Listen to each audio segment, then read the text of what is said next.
let us continue down this journey. So this just happened, right? The uprising is quelled, it's put down, leaders are punished. We just went over that. And this war forever shifts the balance in the region from in power in favor of the colonists.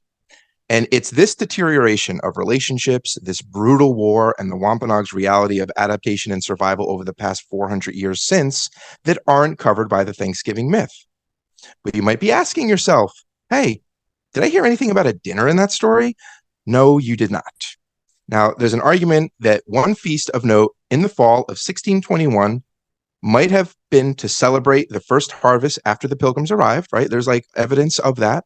Right. But That's what I thought was the meal that is traditionally used as the wellspring of the myth of Thanksgiving. Yeah. Is that meal in particular. Yeah. That specific meal, but nothing of substance or context from that meal made its way to modern traditions because there's nothing really to tell. We know about it from a brief mention in a letter. I'll read you everything written by English colonist Edward Winslow that is the sole reference to a feast that our entire holiday is based on. So you can see how it's been dramatized and politicized as time has gone on. And I quote, "Our harvest being gotten in, our governor sent 4 men on fowling, so that we might after have a special manner rejoice together. After we had gathered the fruits of our labor, they 4 in one day killed as much fowl, and with a little help beside, served the company almost a week. At which time, amongst other recreations, we exercised our arms. Many of the Indians coming amongst us, and amongst the rest of their great king Massasoit, with some 90 men, whom for 3 days we entertained and feasted. And they went out and killed 5 deer, which they brought to the plantation and bestowed on our governor and upon the captain and others." So it's a really clunky thing to read. It's a really clunky thing to absorb in modern day. But after looking at this, you will notice that it's just an obscure event that was briefly mentioned in a letter. It wasn't a grand plan. It wasn't a tradition. It wasn't a Thanksgiving, and it wasn't repeated. It was a one-time event that just had that one paragraph to describe it.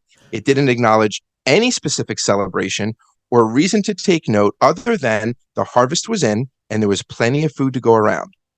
Yeah. And it's not like this event like swept through the settlements and became a holiday of the era. Well, I don't think it did either. I mean, it's not taught that way. I want to be fair. We can be critical of our system, but the system did not teach it as something that was reoccurring. It is taught as a one-off thing, usually at the end of the first year that the Pilgrims had arrived and where they were starving, and then it was like the unification, like you said, of which I guess in our way we're taught about it, especially because you're usually taught about Thanksgiving when you're quite young.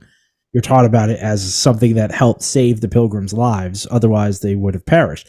In reality, what we're most likely celebrating is that treaty. We're celebrating an alliance between these people against the Narragansett with the Pilgrims. That's probably what the real Thanksgiving meaning happens to be. So you're right. The idea of a joint dinner is probably just like masking. But what you just said, like you have to put that into context, because what you just said is like easy to gloss over and then categorize as something to celebrate in a sense. I mean, at best, the best that I can wrap my head around after reading all this stuff is that it is a diplomatic dinner. It is a diplomatic dinner between 2 new allies that are still feeling each other out. Right. These people live 30 miles from each other. It took 2 days to meet. So it was like, yeah, well, I mean, that's nothing. But I'm saying they're not like together all the time, right? These meetings aren't often. Right. And so they're still feeling each other out, and they can barely communicate with one another. So it would be like similar. This is where I took it. It'd be similar if you had world leaders meeting today, right? You just struck a treaty or an agreement, and they sit down and they have a dinner, and no one is creating holidays between trade partner agreements.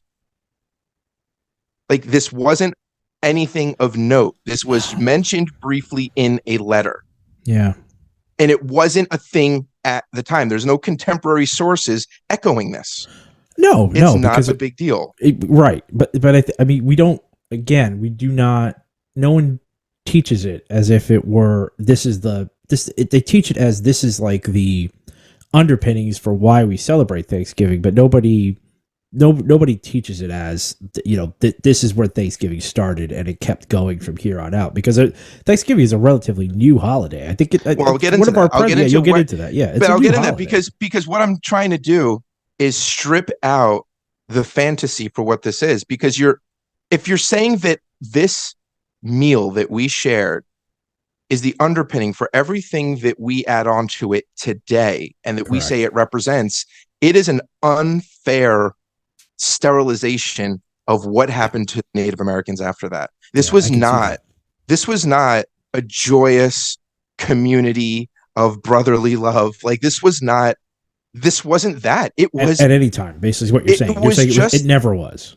it never was. Right. It was always a just tenuous alliance. a diplomatic meeting. These people Right. hardly knew each other. They were in it for self-preservation, probably on both sides, and that was it. Okay. And then to use No that, friendship, because what no we'll get into brotherhood, use that as we'll get into it. We'll get into why it's so dangerous to think about it in the way that we do.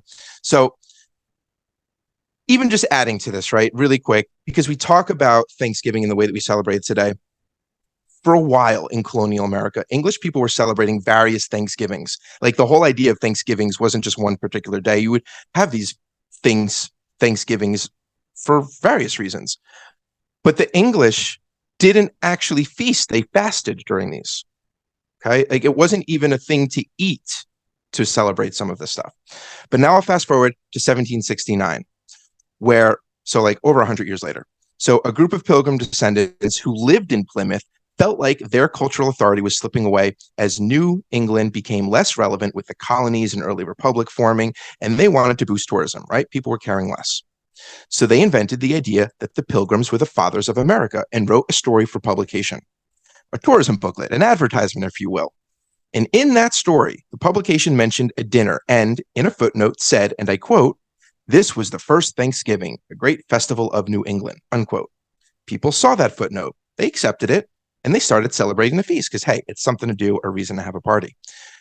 And eventually, Abraham Lincoln, around the same time, declared it a holiday during the Civil War to foster unity after the Battle of Gettysburg. Right. And this is where we get the notion of our harmonious unity attribute to the story. This is where you lean in to something that was never there.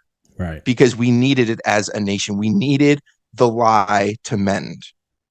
And that's how most myth, that idea. That's what most myth is. This is how most myths are created. But it's different from most myths because the impact is detrimental to people who still exist.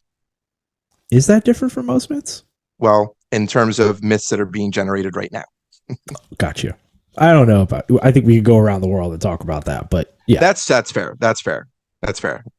Okay, so that's how about this? Most nationalistic myths are at the expense of someone else. I can say that with great authority. I can say that the majority of nation building mythos are built on the bones of our enemies, most likely. I'm not talking about just America. I'm just saying any country, if you have a nation building myth, something that is foundation to the creation of your country state, or like as you know it today, most likely it is built on the bones of the ashes of your former foes. No argument there. Good call out.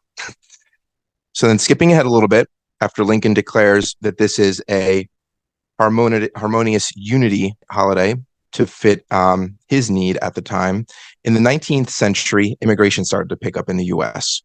And with immigration comes a merging of cultures. But white Protestants didn't want that at all. So they injected steroids into the Thanksgiving story and leaned heavily into the narrative that Native Americans gave the land to the Pilgrims, which emphasized a national founding, because we didn't have that founding myth, so to speak. So we needed that national founding and established Pilgrim culture as national culture. Right? The Puritan beliefs, the rigidness, the kind of conservative nature of it all, that became the natural culture. And it worked. Yeah, it's what and the it was used. nativists picked up, right? They were referred to, I think, as like referred to themselves as like nativists at that time. Is this what you're talking about mostly then? Yeah, I Yeah, would. Yeah, I mean, I don't know all of the factions yeah, yeah. of that, so Yeah. I can't speak, Gotcha. That's fine. academically to that. But Yeah, yeah. I think that that's probably playing into it. Anyone, if you've seen Um, Gangs of New York, it's basically like a microcosm of sort of what we're talking about. yeah, I Yeah, mean, I'm, and I think that that's kind of the point, is that the story was warped several times to fit the needs of some powerful people or entities. But we're too in the dark to realize that. So it, again, we'll get to exactly why this is all detrimental. So you have all of that in terms of the immigration story, the Protestants taking this as a national founding, taking the established pilgrim culture and making it a national culture, and it worked. It was used repeatedly going forward after this, like I said, by powerful interests, powerful entities, not even just individuals, to really justify aggression towards Native Americans, immigrants, and non-white races, especially during Reconstruction. And why this was so effective was that it's because of what it did to the general public. It allowed people to sleep easy, knowing that the founding of the country originated in a bloodless colonialism and not the Indian Wars or slavery, right? So each of these powerful interests added myths to the original brief mention in that single letter of that obscure dinner, a fantasy of harmonious unity between allies, several instances of firsting, as if Native American history started when colonists arrived. I mean, the whole story of Native Americans here is the way it's taught is when we arrive, when we find this land, yeah, and that's then exactly right. replacing native culture with European superiority and bloodless submission to Europeans. These are all of the things that have been woven into this story when you start to really understand how it's being told and what's being said. So it's not that we can't have a Thanksgiving. Thanksgivings as a feast or dinner have been around as long as humans have had a harvest or something to celebrate. But to invent a mythology that ignores the past and current pain and suffering of Indigenous people that are alive and part of our country today is the ongoing tragedy of it all. We need to academically recognize and teach the historical relationships between colonists and Indigenous people and how that has shaped our modern society. And it's basically, the longer we shield ourselves from these truths, the longer the damage will continue.